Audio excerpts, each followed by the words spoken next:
जी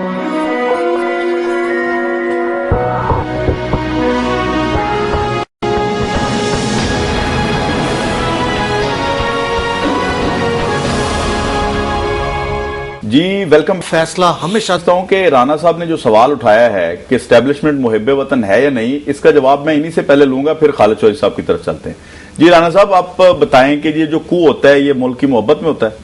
जी, मैं इसको इस तरह से नहीं लेता जिस तरह आप कहते हैं कि मुल्क की मोहब्बत में होता है या मुल्क की नफरत में होता है, अवाम की नफरत या नुकसान पहुंचाने के लिए होता है। असल वजह ये होती है कि जब जमहूरी सियासी कुव्वतें उस जमहूरी निजाम को नुकसान पहुंचाकर इस सतह पर ले आती है कि अवाम चाहती है कि तब्दीली आ जाए, तो फिर ये एस्टेब्लिशमेंट या फौज या कोई और इदारे वो ऐसा प्लान तैयार करते हैं और वो कू करते हैं। नहीं, क्या ऐसा तो नहीं है कि ये सारी अपना मिली भगत होती है इदारों की, जिसकी तरफ जिनको आप एस्टेब्लिशमेंट कहते हैं, सियासतदानों को घेर घार के उसकी तरफ लेके आया जाता है, उन मसाइल की तरफ, और फिर खुद ही एक रास्ता तैयार करके उनको जाल में फंसा लिया जाता है। जी खालिद चौधरी साहब। देखिए, पहली बात तो ये है कि मैं ये जो बात आपने की है ना कि सियासी जमातों में एक विरासत और ये वो फला मारूसियत जो है, तो ये भी तभी देखे, मैं समझता हूं कि इस मुल्क के अवाम बहुत बाशऊर है। उनको जब जब मौका मिला है वोट देने का, उन्होंने बिल्कुल, हालांकि शरअ तालीम बहुत कम है, लेकिन उस बैक नाज़रीन में उनका फैसला हमेशा दुरुस्त हुआ है। तो चूंकि इस मुल्क में सियासी निज़ाम आगे नहीं चल सका, उस वजह से पॉलिटिकल पार्टीज भी मजबूत नहीं हुई।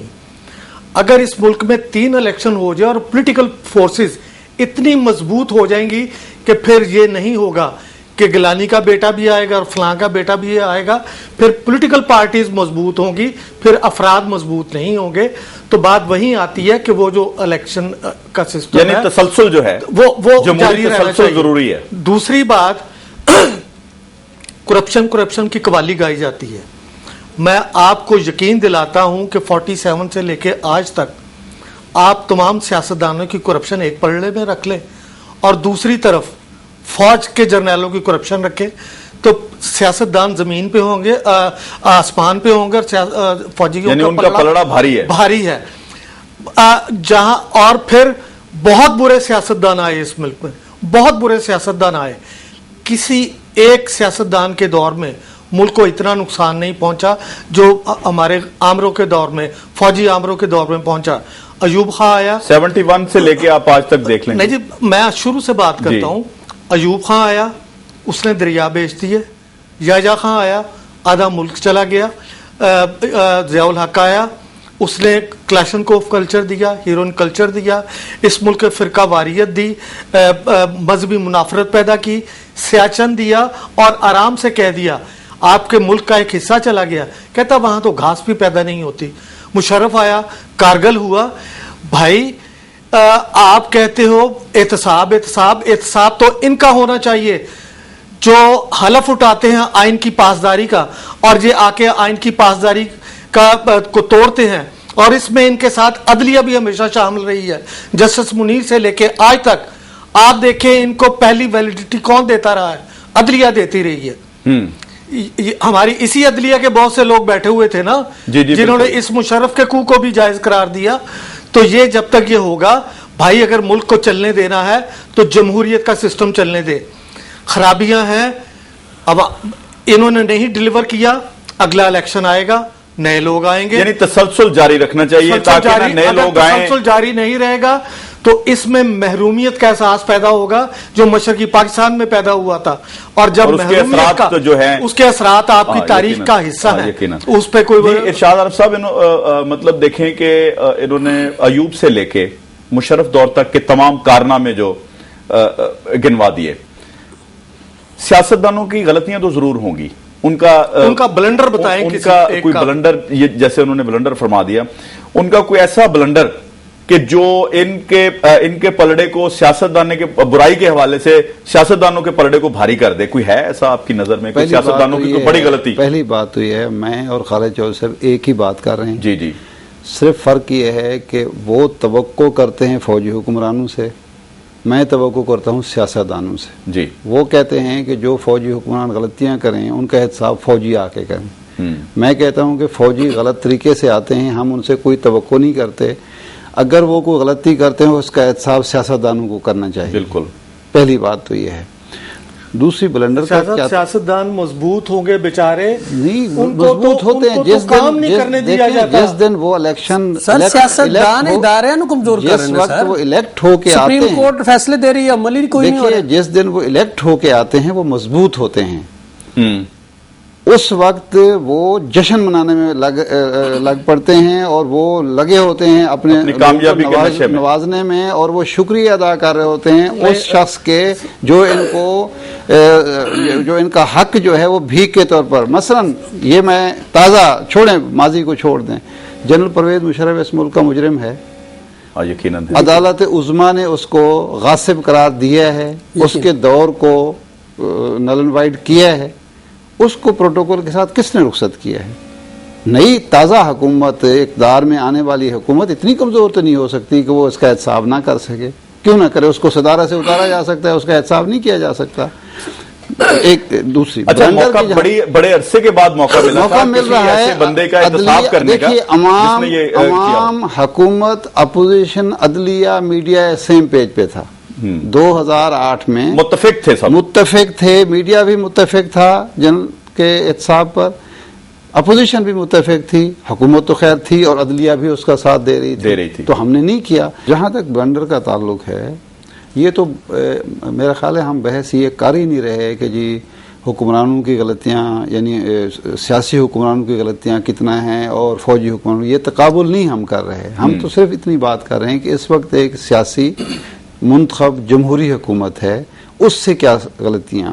अगर हम तकाबुल शुरू कर देंगे, मिसाल के तौर पर इस बात का सियासतदानों के पास क्या जवाब है कि 1947 से 56 तक आपने आइन क्यों नहीं बनाया? और 1956 का आइन कौन सा सियासतदान ने बना के दिया? चौधरी मोहम्मद अली एक ब्यूरोक्रेट थे, वो वजीर आजम बन गए, उन्होंने अपने हाथ से वो लिखा और उसके बाद उसको नाफिज कर दिया। और उसमें तो इतनी ऑनेस्टी थी कि जब वो उसके खिलाफ एक हुआ हंगामा आराई हुई तो उसने कहा कि मैं थक गया हूं, मैं इस्तीफा दे रहा हूं, अब आप चला लें असम्बली।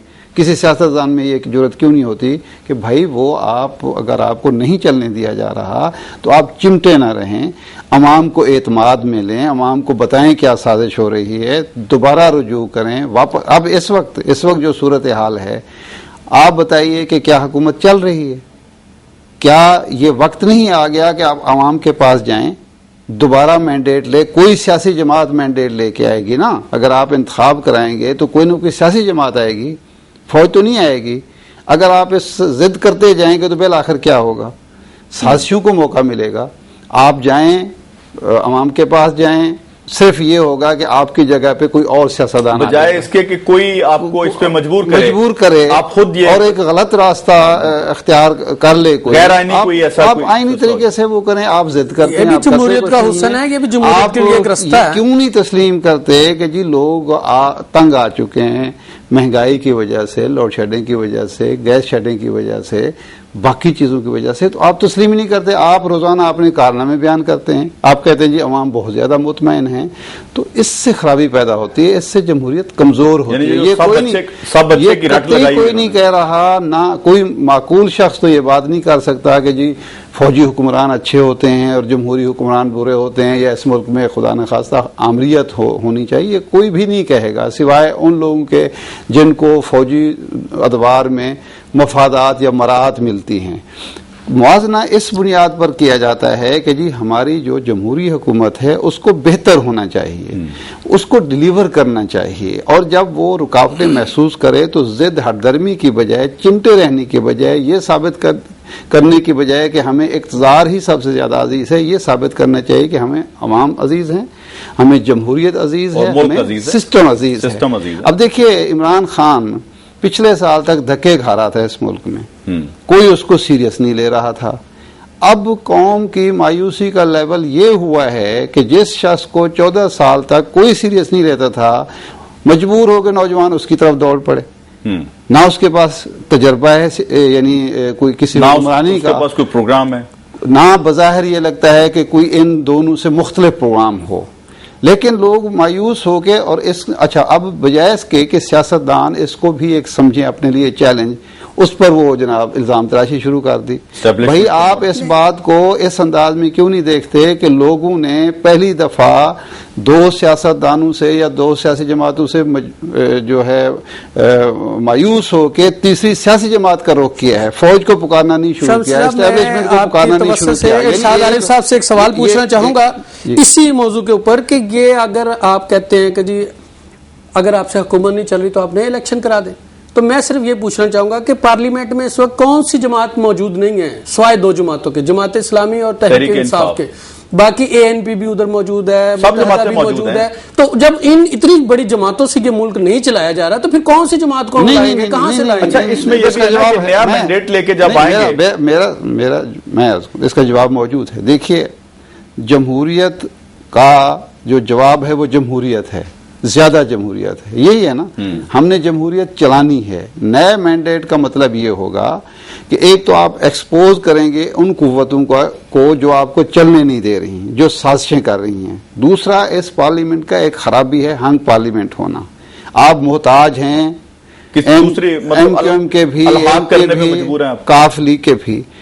ऐन मुमकिन है इस 4 साल के तजर्बे की रोशनी में कौम किसी एक पार्टी को क्लियर मैंडेट दे, एक पार्टी आए और वो माजी के तजुर्बा से सबक हासिल करते हुए। दूसरा फायदा ये होगा।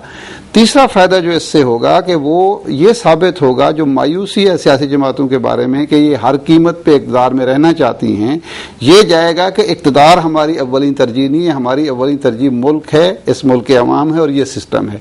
इसलिए नए इंतखाबात की मैं बात कर रहा हूँ। मुझे ये नहीं है कि जी नए इंतखाबात में जो है कोई फरिश्ते आ जाएंगे, यही लोग आएंगे, लेकिन कमजोरियां पार्टी को मिल जाएगी, कमजोरियां। लेकिन मैं इसमें थोड़ा सा गुफ्तगू करना चाहता हूँ कि जब आप नए इलेक्शन कराते हैं, नए इलेक्शन जो है वो इस मुल्क का इस वक्त हल नहीं है। इस वक्त हल यह है कि तमाम सियासी जमातों को एक प्लेटफॉर्म पर इकट्ठा होना है और एक प्लेटफॉर्म पर इकट्ठा होकर जो इस वक्त बैनुल-अक़वामी साजिशों का शिकार पाकिस्तान है उसको निकालना है बाहर और अब आपसी लड़ाइयां छोड़कर आगे बढ़ना है। 2012 में अगर हमने ये ना किया तो 2012 में भी हमारा यही हाल रहेगा। और सैयद मुनव्वर हसन ने एक तरफ इशारा किया है कि ऐसा घुमसान का रन पड़ेगा कि फिर कोई किसी को जिम्मेदार नहीं ठहरा सकेगा एक दूसरे इदारे को। अच्छा, इन्होंने पॉइंट उठाया जी, सैयद मुनव्वर हसन साहब का इन्होंने हवाला दिया कि उन्होंने कहा कि जी घुमसान की जंग होगी या घुमसान का कोई ऐसा हशर हो जाएगा 2012 में। आप क्या देखते हैं कि एक तो आप ये बताएं कि जी हमारे पॉलिटिशियंस को 2012 में क्या रवैये रखने हैं और किस तरह से पॉलिसी मेकिंग उन्होंने करनी है और किस चीज को मद्देनजर रखते हुए आगे चलना है। हमारे पास वक्त कम है, 2-3 मिनट है। मैं चाहता हूं कि इसको क्लोज करने से पहले आपसे कुछ मैं आवाम तक कुछ आपके तजर्बात की रोशनी में कुछ मैं पहुंचाना चाहता हूं कि कम से कम आवाम ही इनको सीधे रास्ते पे ला सकते हैं अपना वोट कास्ट करते हुए। वो देखेंगे अगर नया इलेक्शन आता है या एक इसमें यह भी आपने बताना है तीनों ने कि 2012 आप इलेक्शन का साल समझते हैं। देखिए 2012 नहीं तो 2013 तो है ही, लेकिन मुझे तो सेनेट के इलेक्शन होते हुए नजर नहीं आ रहे हैं। अच्छा, इसलिए कि 4 हफ्ते का टाइम देके सुप्रीम कोर्ट ने जो मेमो पे फैसला सुनाया कि कमीशन जो है वो 4 हफ्ते, वो ये स्पेसिफिक टाइम देने की क्या जरूरत है? तो ये ऐसे बहुत से सवाल हैं। तो सियासतदानों के लिए ये है कि सियासत के इस मुल्क में इलेक्शन हो, इमरान खान आ जाए, जरदारी आ जाए, नवाज शरीफ आ जाए, जो भी आए इन सबको ये ज़हन में रखना चाहिए कि जो भी इक़्तिदार में आता है तो उसको डिरेल करने की पॉलिसी इख्तियार ना करें, जमहूरियत के सिस्टम को आगे लेके चले, क्योंकि पाकिस्तान इस वक्त बहुत से खतरात से दो चार है। हम बात करते हैं सिक्योरिटी की, सिक्योरिटी स्टेट। भाई ये सिक्योरिटी स्टेट इसको नहीं बनाना, हमने इसे सोशल वेलफेयर स्टेट बनाना है। Social welfare state. ये आप न्यूक्लियर एसेट्स की बात करते हैं, रूस से ज्यादा दुनिया में किसी के पास न्यूक्लियर एसेट्स थे नहीं थे। जब उनकी इकोनॉमी खराब हुई तो वो बेकार होके रह गए। तो मुल्क को चलाने के लिए आपको डिफेंस बजट भी कम करना पड़ेगा और आपको तालीम, सेहत और तालीम और सेहत पे, एजुकेशन, इस पे ज्यादा से ज्यादा स्पेंडिंग करनी पड़ेगी ताकि अवाम की सेहत भी बेहतर हो और अवाम का तालीम का मेयार भी बेहतर हो। अगर मुल्क को आगे लेके जाना है, अगर आपने बमों के चक्कर में ही और ज्यादा मिसाइलों के चक्कर में पड़ना है तो फिर इस मुल्क की इकोनॉमी दुरुस्त होने के मुझे इम्कान नजर नहीं आते। राना साहब, आप अपने आखिरी कमेंट्स दीजिएगा। जी, 2012 में या 13 में इलेक्शन का साल तो है ही, 2012 कहा जाता है लेकिन 13 में हो जाएंगे। लेकिन इसके अंदर जो मामला देखने वाले ये हैं कि अगर इलेक्शन के बाद जो सेटअप बनता है पार्लियामेंट में और वो यकीनी तौर पर किसी एक पार्टी के हक में नहीं बनेगा, वो तमाम पार्टियों के हक में बनेगा। उन तमाम पार्टियों को जो मोहतरमा बेनज़ीर भुट्टो की एक पॉलिसी थी, मुफाहमत की पॉलिसी थी, उसी को कायम रखना पड़ेगा। और ये मुफाहमत की पॉलिसी के साथ साथ हमें मुल्क से वफादारी भी निभानी है, ना कि मुफाहमत के नाम पर हमने मुल्की इदारों को बेचना है, मुल्की इदारों को बेचने के हवाले से साजिशें करनी है। हमने आगे बढ़ना है, अवाम को अगर लेकर चलना है, रियासत को आगे लेकर चलना है, तो हमें इसको खुलूस नियत से इकट्ठे होकर इस मुल्क को मसाइल तभी सिस्टम बचेगा, वरना सिस्टम नहीं बचेगा। साहब, आप बताइएगा कि तमाम गुफ्तगू आपने शामिल रहे, हालात भी आप माशाल्लाह सीनियर जर्नलिस्ट हैं, तमाम अदवार भी आपने देखे। लास्ट कमेंट दीजिएगा इस प्रोग्राम में कि हमें आगे हमारी सियासी जमातों का क्या रोल होना चाहिए और हमारी फौज की डायरेक्शन क्या होनी चाहिए, अदलिया का किरदार क्या होना चाहिए, ताकि इस बेचारे अवाम को मजीद सफर न करना पड़े। देखिए, जमहूरियत जो है वो रूल ऑफ लॉ का नाम है, जिसमें अदलिया की बालादस्ती होती है फैसलों में। बिल्कुल। उसमें शफाफियत जो है, कलेक्टिव डिसीजन मेकिंग, इज्तमाही फैसले होते हैं और उसमें शफाफियत होती है। ये बड़ी जरूरी है जमहूरियत का। उसके बाद आइन बालातर होता है। जी, बिल्कुल। कोई इदारा किसी पे ये जो पार्लिमानी जमहूरियत है, जिन ममालिक में आइन मौजूद है, ये बात हमारे यहाँ जो की जाती है ना पार्लियामेंट की बालादस्ती की, ये उन मुल्कों की बात है जहाँ आइन नहीं है। जी, बिल्कुल। जहाँ आइन होता है, आइन में फिर एग्जेक्टिव, पार्लियामेंट और अदलिया का बराबर का किरदार होता है। बिल्कुल। और ये तीन इदारे बैलेंस एक क्रिएट करते हैं। अगर इनमें हावी हो जाए, पार्लियामेंट की बालादस्ती का एक आईनी ममलिकत में मतलब ये होता है कि हुकूमत की बालादस्ती, क्योंकि पार्लियामेंट को वो रिप्रेजेंट कर रही होती है। तो पाकिस्तान में ऐसा नहीं चल सकता। हुकूमत जो है वो पार्लियामेंट को माने, उसके फैसलों को माने, उस पर अमल दरामद करे, और अदलिया एक सालिस का किरदार अदा करती है, एक जज का किरदार अदा करती है, और वो जो फैसले गलत करती है पार्लियामेंट या हुकूमत, उसको वो ठीक करती है। इसलिए ये कहना कि जी अदलिया में कोई केस चला गया, साजिश होगी जमहूरियत के खिलाफ, ये बात गलत है। अदलिया को माने, अदलिया को गलत फैसला कर दे। तमीजुद्दीन के फैसले आपके सामने हैं जी, ज़ियाउल हक को जो वैलिडिटी दी थी वो आपके सामने है। अगर अदलिया को गलत फैसला करे तो उसका कौन फैसला करेगा? हमारे नहीं, वो भी ठीक है, बिल्कुल है। उन फैसलों को हमारी हर पार्लियामेंट ने तस्लीम किया है। इसका मतलब यह है कि अदलिया की बालादस्ती उन्होंने भी तस्लीम की है। हर पार्लियामेंट ने आने के बाद पहला काम यह किया कि उस अदालती फैसले को तस्लीम किया। इसका मतलब यह है कि ये जो कहा जाता है कि अदलिया का फैसला आखिरी फैसला होता है, वो हमारे सियासतदानों ने हमेशा तस्लीम किया है। तो अब कौन सी क़यामत आ गई है कि अब वो जो जिस अदलिया ने उन फैसलों को, आमरू के फैसलों को रिजेक्ट किया है, जिस अदलिया ने मुशर्रफ को गासिब करार दिया है, उसी अदलिया के फैसले ना माने जाए। सीधी सी बात है ना। इसलिए कानून की हुक्मरानी, आइन की बालादस्ती, अदलिया, इंतजामिया और पार्लियामेंट के जो इख्तियारात हैं उनके अंदर तवाज़ुन, और एक वाइब्रेंट मीडिया जो है, ये जमहूरियत है। इस तरीके से जब हम चलना चाहेंगे तो हमारे मामला दुरुस्त होंगे। फौज और इस्टेब्लिशमेंट की बालादस्ती किसी कीमत पे कबूल नहीं है। इस कौम ने ये मुल्क इसलिए नहीं बनाया था, और सिक्योरिटी स्टेट का जो तस्वुर है ये बिल्कुल कोई तस्वुर नहीं है, अवाम कबूल नहीं करते। ये एक इस्लामिक वेलफेयर स्टेट है जिसमें लोगों को उनके बुनियादी हकूक इसके साथ जमहूरी जो सियासी कुव्वतें हैं उनके दरमियान भी जो है कलील है, इस पे मजीद बहस हो सकती है। मैं मोहतरम इरशाद आरफ साहब आपका बेहद ममनून हूँ, राना तारिक साहब आपका शुक्रगुजार हूँ, जनाब खालिद चौधरी साहब आप मेरे प्रोग्राम में तशरीफ लाए, बहुत मेहरबानी, बहुत नवाजिश। नाज़रीन, आपने मेरे तीनों जो पैनलिस्ट जर्नलिस्ट हैं इनकी आपने गुफ्तगू सुनी। मुझे जहां तक इनकी बातों से जो मैंने अख्स किया है वो ये है कि हर इदारे को अपनी हद में रह के अपना किरदार अदा करना चाहिए। और मैं समझता हूं कि सियासतदानों को कम से कम गलतियां करनी चाहिए। और सियासतदानों से लोग एक्सपेक्ट करते हैं, फौज से लोग एक्सपेक्ट नहीं करते। मेरे जहन में एक मुसावत पे शेर आ रहा है कि गलत है तेरा ये दस्तूर मैकदा साकी, शराब कम ही सही हो मगर सभी के लिए। इसी शेर के साथ अपने मेजबान जवाद शमसी को इजाजत दीजिए। अल्लाह हाफिज।